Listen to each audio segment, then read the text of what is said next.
উম্মে মাকতুম রাদিয়াল্লাহু তাআলা আনহু পয়গম্বরের কাছে এসে বলেন, রে নবী, আমি তো অন্ধ, দুইটা চোখে দেখি না,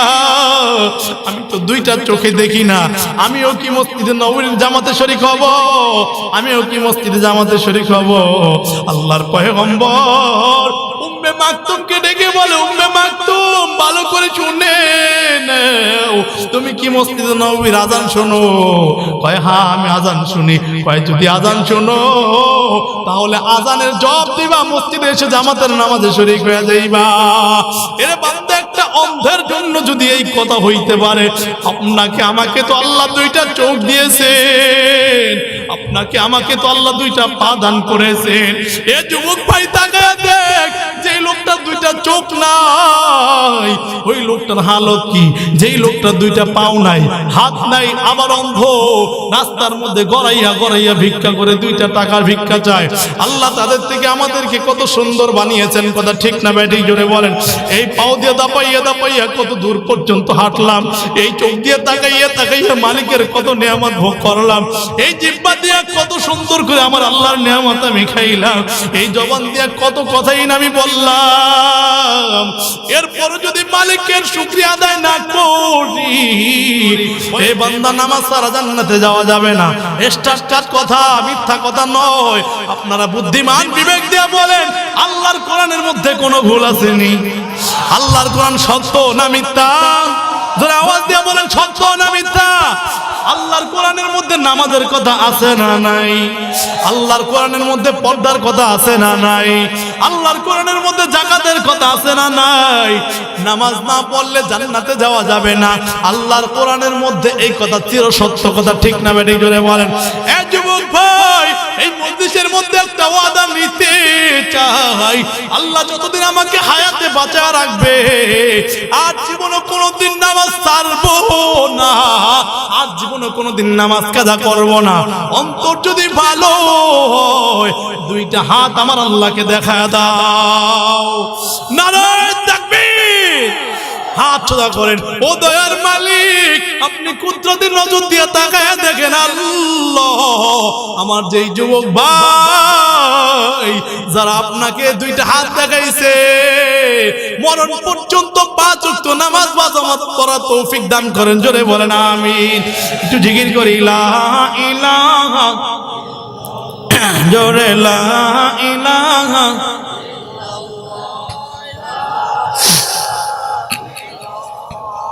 লা ইলাহা, লা ইলাহা, লা ইলাহা, জোরে লা ইলাহা,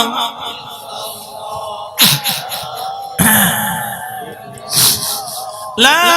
ইলাহা ইল্লাল্লাহু মুহাম্মাদুর রাসূলুল্লাহ। जिंदगी में बंदगी तू करना है, जिंदगी में बंदगी शर्मिंदा है, जिंदगी में बंदगी शर्मिंदा है, जिंदगी में बंदगी तू करना है, जिंदगी में बंदगी शर्मिंदा है, जिंदगी में बंदगी शर्मिंदा है। आया ते हम कुछ ना कुछ करीने को, जैसे हारो शन मेरे कल्बो रहो, वरना कोई चाँद जहाँ में है, वरना कोई चाँद जहाँ में है, जिंदगी में बंदगी तू करना है, जिंदगी में बंदगी शर्मिंदा है। दुनिया में हो दुनिया का तौलबगार न हो, बाजार से गुजरे खरीदार न हो, ये दुनिया एक मिसल कागज फूल है, ये दुनिया एक मिसल कागज फूल है जिंदगी में बंदगी तू करना है जिंदगी में बंदगी शर्मिंदा है जोरे बोलें मरहबा ए যুবক ভাই বুঝার জন্য বলি হেদায়েতের মালিক কে মোহাব্বতে বলেন কে এই দুনিয়ার মধ্যে কেউ চিরজীবন থাকতে পারবে যত রাজা বলেন বাচ্চা বলেন কেউ দুনিয়ার মধ্যে আছে কেউ থাকতে পারবে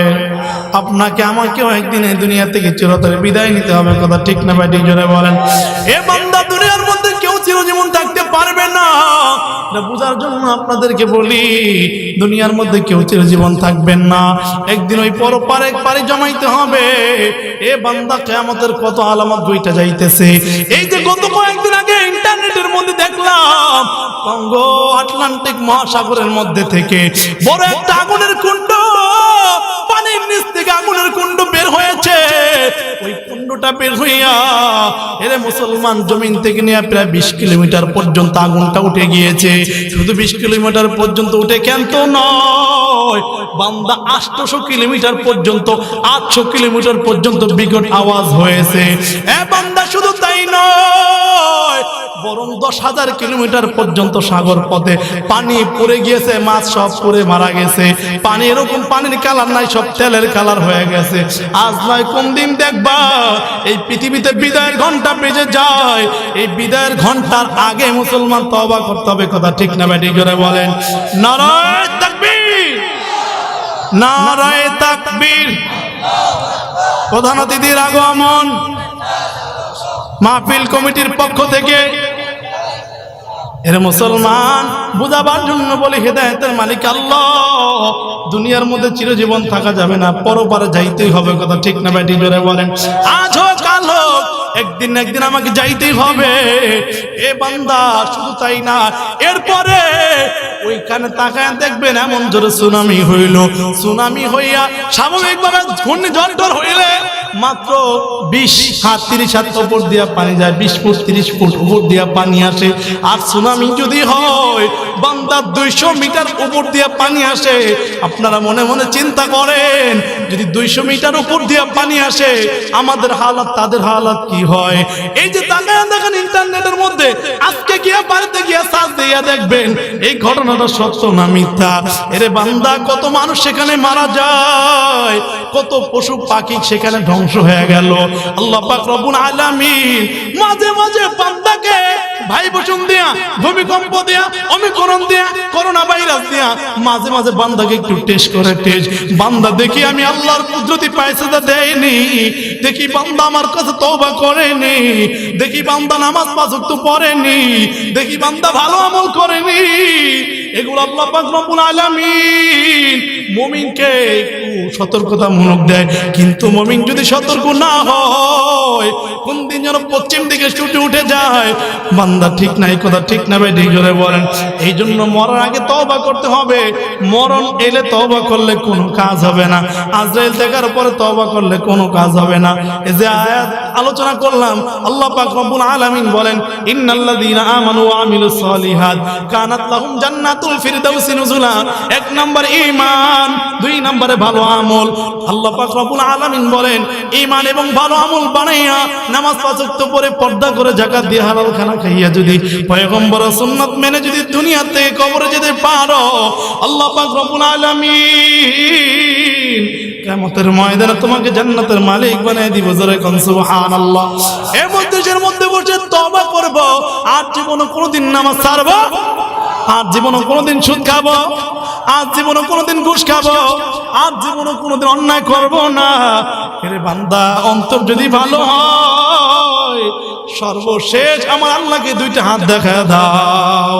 ও দয়ার মালিক আপনি কুদরতি নজর দিয়ে তাকায় দেখেন আল্লাহ যেই যুবক ভাই কলিজার টুকরা বৃদ্ধ বাবা যে পর্দালের মা